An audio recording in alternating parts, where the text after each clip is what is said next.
Selamat datang kembali. Oke, kali ini kita akan coba bedah lebih dalam materi yang Anda bagikan ya. Khususnya kita lihat bab 6 bagian 1 soal siklus besar tatanan dan kekacauan eksternal. Fokus kita nanti ke pola naik turunnya kekuatan global. Nah, kita pakai Amerika Serikat pasca Perang Dunia II sebagai studi kasusnya gitu. Biar paham dinamika pergeseran kekuasaan global ini. Mari kita mulai. Tentu, materi Anda ini menyajikan kerangka yang menarik ya soal siklus sejarah.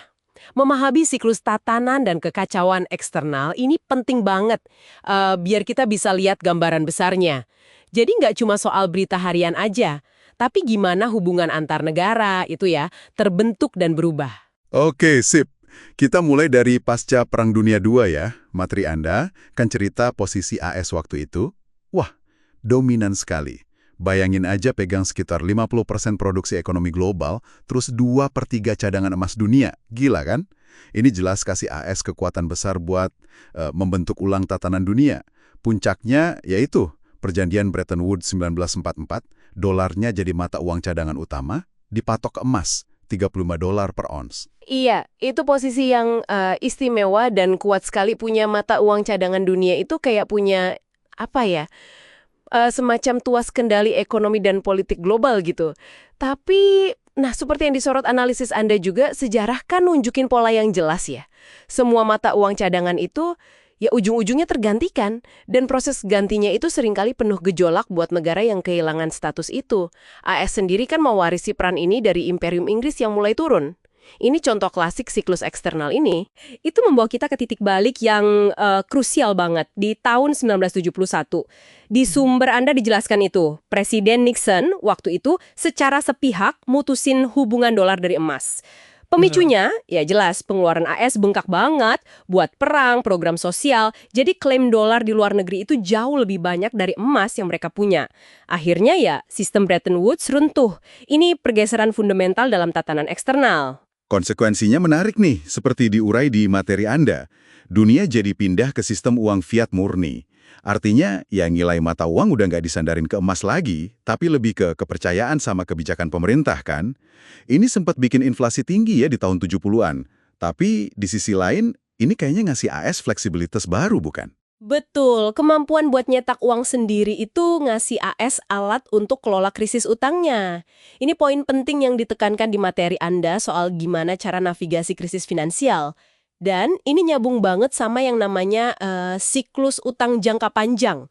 Itu loh, pola di mana utang numpuk puluhan tahun, terus bisa sampai titik kritis yang ganggu stabilitas ekonomi dan posisi internasional negara. Nah, kemampuan kelola utang internal ini jadi faktor penting buat mempertahankan kekuatan eksternal, ya setidaknya untuk sementara waktu gitu.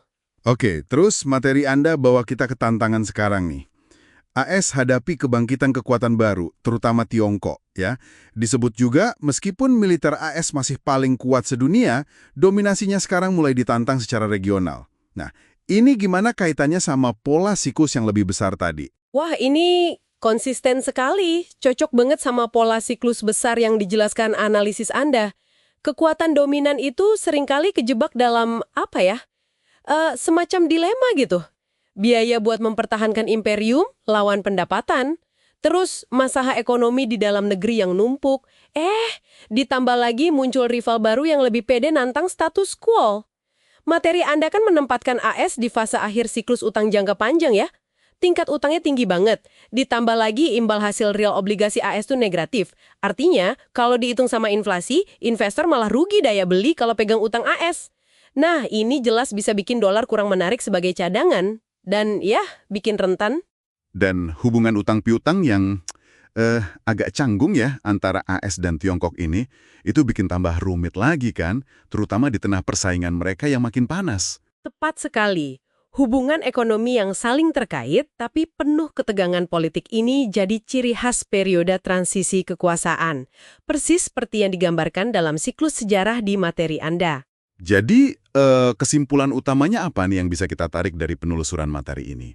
Studi kasus AS ini nunjukin kalau pasang surut kekuatan global itu ngikutin pola sejarah yang lumayan bisa dikenali ya. Terkait erat sama siklus ekonomi internal, status mata uang cadangan, kapasitas produktif, Dan ya tentu saja tantangan dari kekuatan baru. Tatanan eksternal itu dinamis, nggak statis. Iya, betul. Dan materi Anda juga menggarisbawahi betapa sulitnya jaga kekayaan di tengah periode konflik besar dan pergeseran kekuasaan yang fundamental. Nah, ini mungkin jadi satu pemikiran akhir buat Anda renungkan di rumah, mengingat siklus sejarah yang kayaknya berulang ini, terus dinamika kekuatan besar sekarang, gimana caranya individu, perusahaan, atau bahkan negara bisa menavigasi lanskap ekonomi dan geopolitik ke depan, yang kayaknya makin kompleks dan ya potensi gejolaknya tinggi ini.